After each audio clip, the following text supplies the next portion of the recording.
Moncef Marzouki is a physician and human rights activist who was the first democratically elected president of Tunisia. He was elected by the country's Constituent Assembly in 2011 after mass protests, which would later become known as the Arab Spring. The revolution forced out his predecessor and longtime dictator Zain al-Abidine bin Ali. During Marzouki's time in office, he presided over Tunisia's transition to democracy, working to increase transparency in public institutions and encourage democratic and civic participation. Marzouki had a tough task ahead of him before being voted out by his fellow Tunisians in 2014. Like most Tunisians, in spite of many challenges including economic and political struggles, he had high hopes for the future of Tunisia's new democracy. Over the past few years, those hopes have been gradually dimmed. Tunisia's current president, Kais Saied, appears to be charting a different path for Tunisia, one that his critics allege is rooted in the country's autocratic past. Since first being elected in 2019, Saied has been accused of rolling back many of the country's checks and balances and weakening democratic institutions. He's also overseen a crackdown on dissent, jailing some prominent political opponents. Moncef Marzouki, a vocal opponent of Saied, has himself become a target. In February, a Tunisian court sentenced Marzouki in absentia to 8 years in prison for allegedly calling for the violent overthrow of the government. Up next, we speak to former Tunisian President Moncef Marzouki, who reflects on his long journey in politics, gives us his take on Tunisia's current government led by President Kais Saied, and tells us what he hopes for Tunisia's future.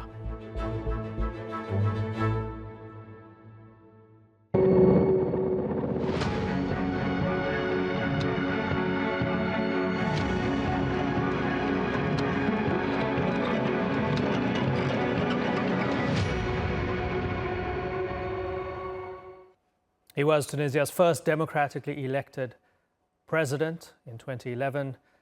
Moncef Marzouki joins us now on the interview. Sir, it's a pleasure having you on the program. How are you doing? Well, fine, if I may say. First of all, thank you for having me on the program. Okay, great. You are a medical doctor. Diagnose the problem with Tunisia. Well, Tunisia is very sick. Very, very sick, unfortunately. You probably know that yesterday I have been informed by the police that once again I'm supposed to be indicted for high treason, even for collaboration with terrorism. Can you imagine this? And for the moment, you have a lot of politicians, the Speaker of the Parliament, and many, many honest politicians now in prison everywhere. And Tunisia is back to the dictatorship before the revolution. It is exactly the same situation like before 2010, which means no more political freedom, political prison, a lot of political activists, human rights activists, journalists, politicians in jail. And last but not least, we have had the last election with 90% of the voters.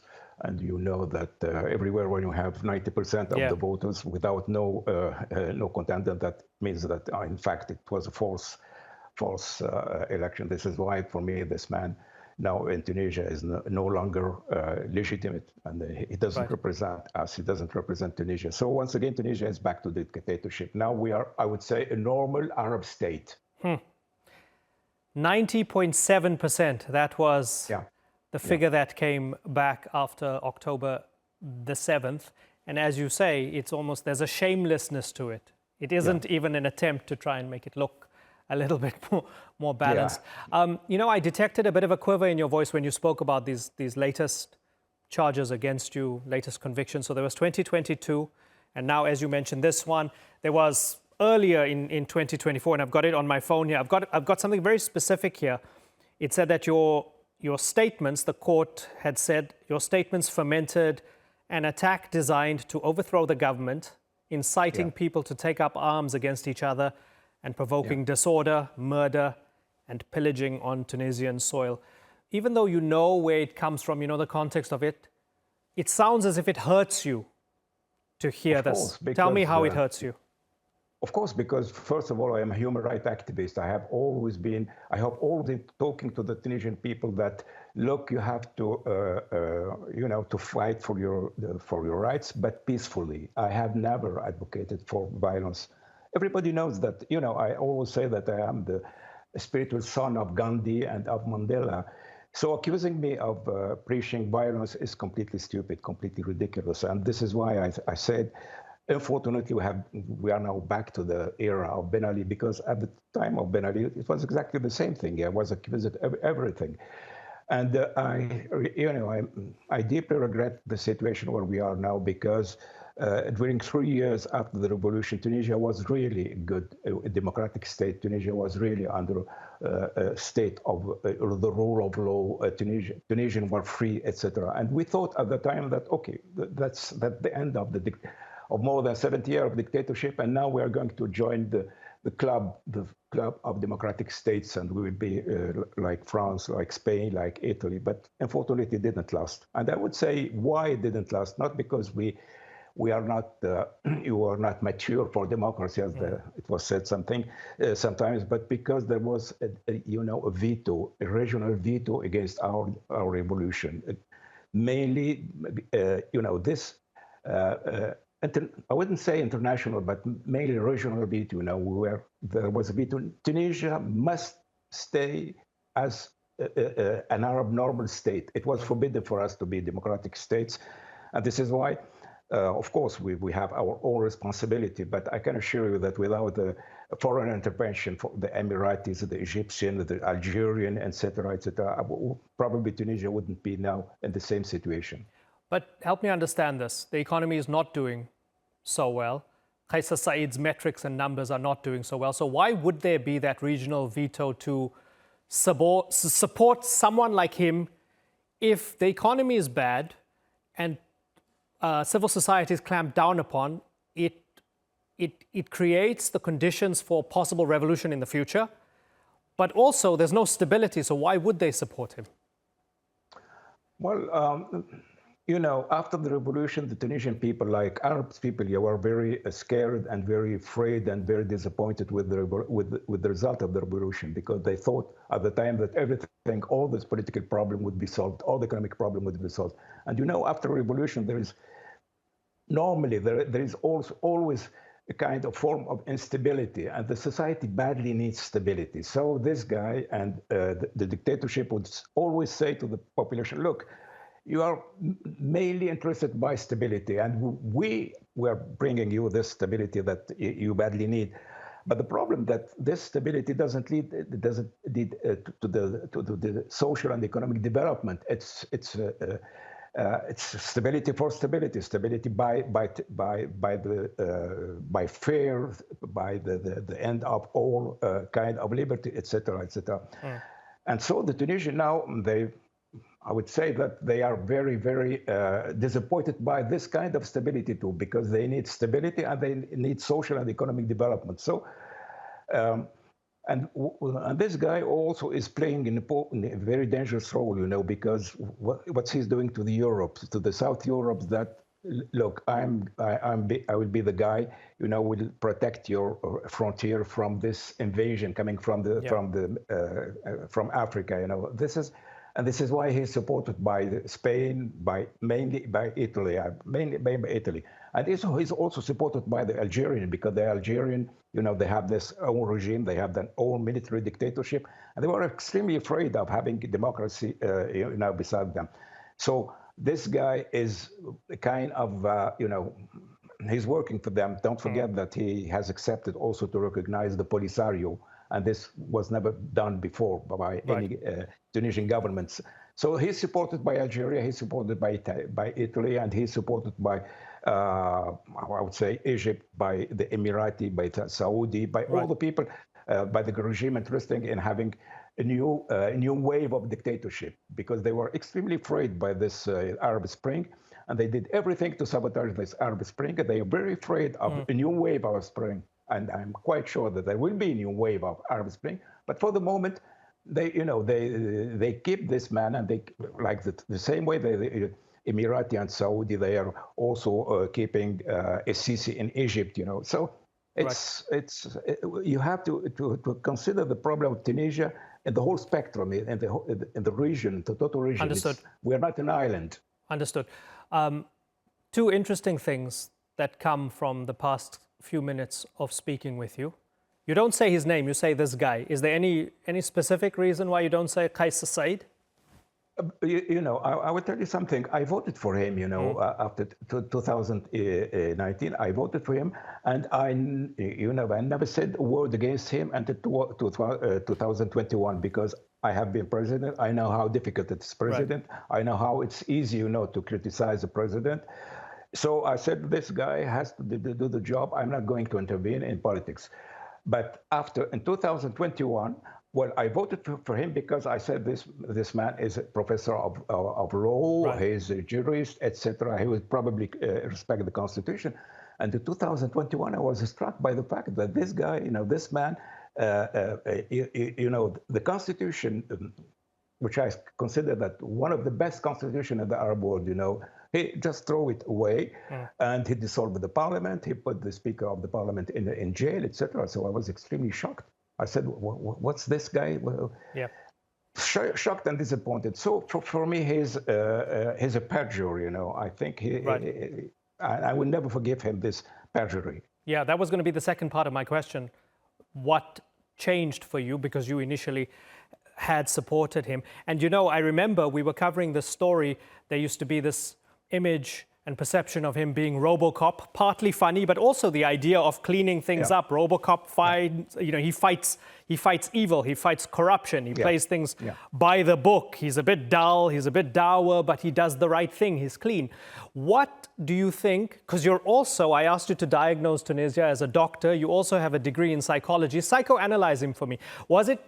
Did it come from somewhere else, or was it just from his own personal ambition that he changed, where a constitutional scholar decides to change the constitution, decides to roll back democratic freedoms? Why do you think he did change? Well, I think that I don't want to talk about his psychology because I may be wrong, but in the Arab world you have a kind of deep thought about how to lead a society. It's in our culture. It's deep incrusted in our culture. The cult of the president, the strong president, the man who does everything, etc. And you have also the democratic trend, which is very new, which I adopt. Say no. The solution of our problem of the society cannot be solved by the strong man. We need a strong state, and the strong state is a state based on law, on institution, on democracy, etc. So we belong to different schools. I think this guy is from the old school, the old Arab school, thinking, believing that the only way to govern an Arab society is by the strong man, the president who knows everything, who does everything, etc. And I don't belong to this school. I belong to the different school. So I think this man is part of the past. In fact, he's part of the past. He's he's talking all the time about being clean, etc., etc. Okay, I have been clean also. Everybody knows that I have never been corrupted. I never been indicted. But it's not enough, to lead the society. To lead the society, you have to be competent, and you have to be.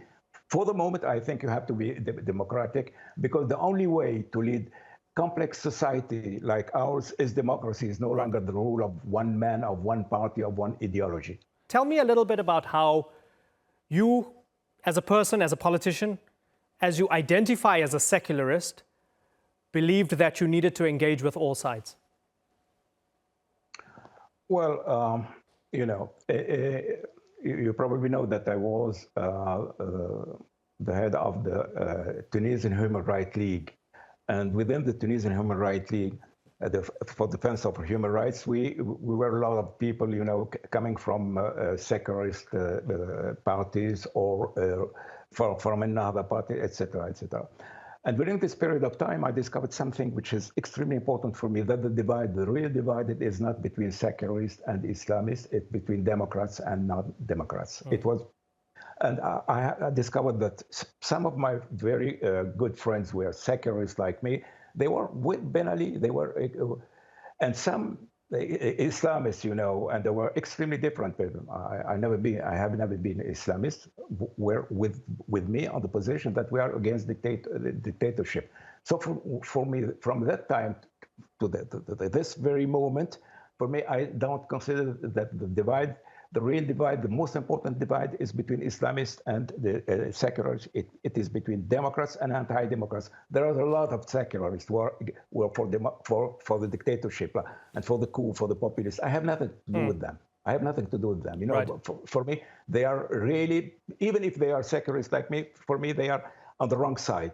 On the other hand, I know that some Islamists, are against the coup, and I feel that they are very close to me. Right. It doesn't mean that all Islamists are with democracy. I know that a lot of Islamists are against democracy, as I know that a lot of secularists are against democracy. So once again, for me, it means nothing, to be Islamist or to be Islamist. Tell me, are you with democracy or against democracy? Tell me, are you with the rule of law or civil liberties or against that?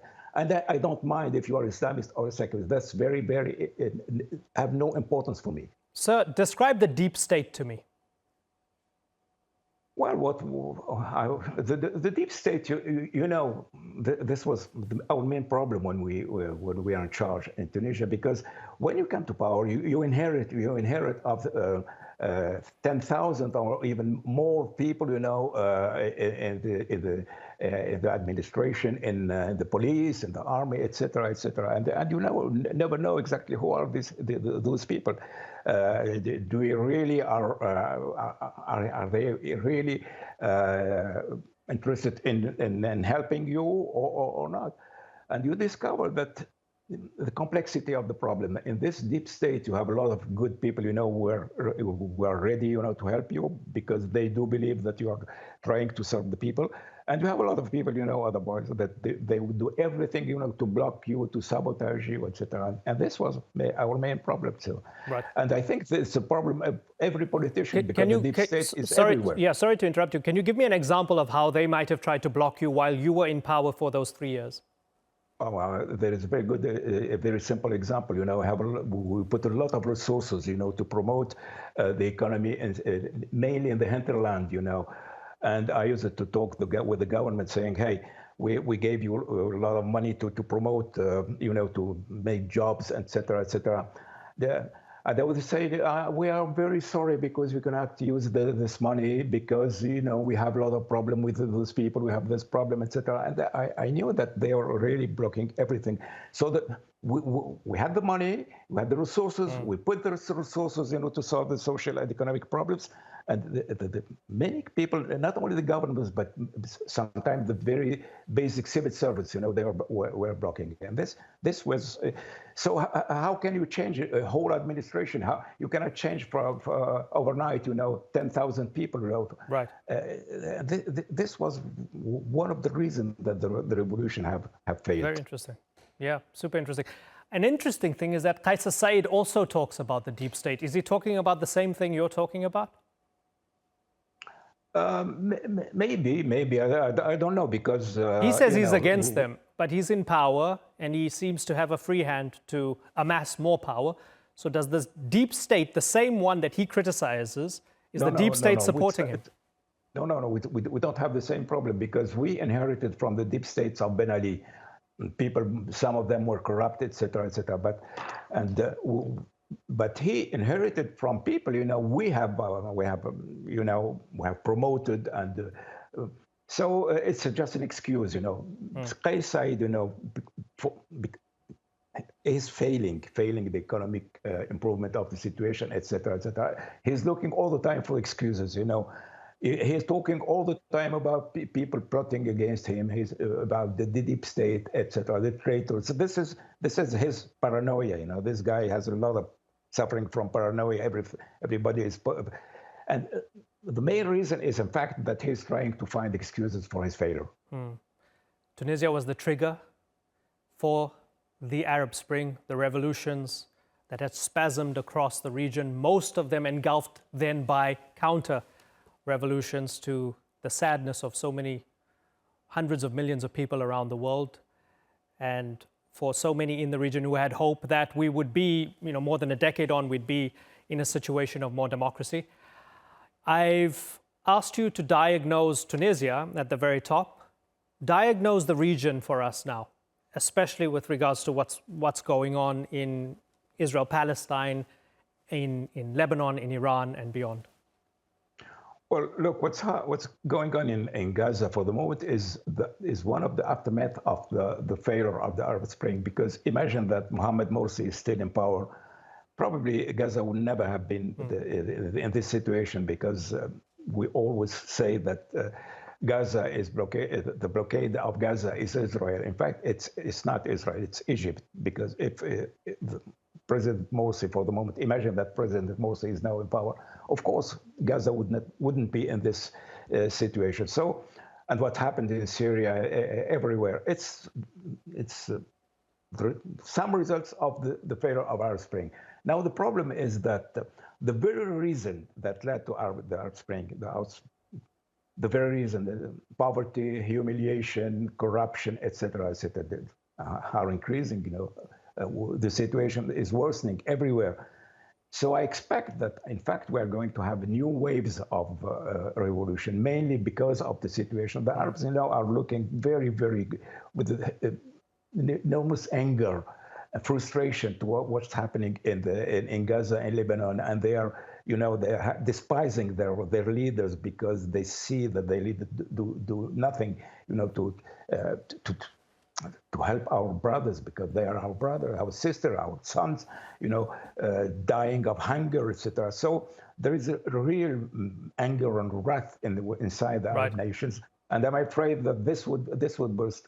I always say that, look, nobody in 2010 was able, to say that there will be a revolution. This revolution came as a surprise for everybody. And everybody at the time, I remember, that say, "Oh, look, the Arab people will never move because they are." And what happened? We have the same situation. We're in front of volcanoes, and that volcanoes, you never know when they would erupt, but that they will erupt. And I can assure you that the volcanoes would erupt, and there will be a new wave of violence, and I'm very, very afraid of it, because the new wave of the revolution would be extremely violent, and this would be terrible. To the specific point of Gaza, because that's not people rising up against their leadership as such. You've got Israel as the deciding factor here. When you see massacre upon massacre on a daily basis, as somebody who's committed to Gandhian nonviolence, satyagraha, as somebody who's committed to the second half of Mandela's career as a revolutionary, when Umkhonto we Sizwe laid down its weapons, do you find your own commitment to nonviolence tested by your vision of a solution to what's going on? Yes, of course, but I'm, about the solution, let me tell me that I am always saying that in the near future, the whole region has the choice between the Mandela solution and the Netanyahu solution. The Netanyahu solution, what it is. It's no way to accept the Palestinian state. It means that more blockade in Gaza, more occupation, more apartheid in Israel itself, more colonization in the West Bank, which means the choice is war forever. And what I call the Mandela solution is a solution like in South Africa, which means one country, two peoples in one country living peacefully and under why not, under one flag, and under human rights values, etc. So the choice would be, once again, I'm telling you that even if it seems that it's dreaming here, but I don't see for the future any kind of solution. It will be Mandela solution or war forever.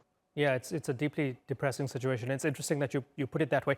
My very final question to you: you were in exile under Bourguiba, you were in exile under Ben Ali. You're in exile now. You're 79 years old. Do you still have hope that you will return again, just as you had returned twice before? I'm quite sure. Look, Bourguiba was gone, and I returned to Tunisia.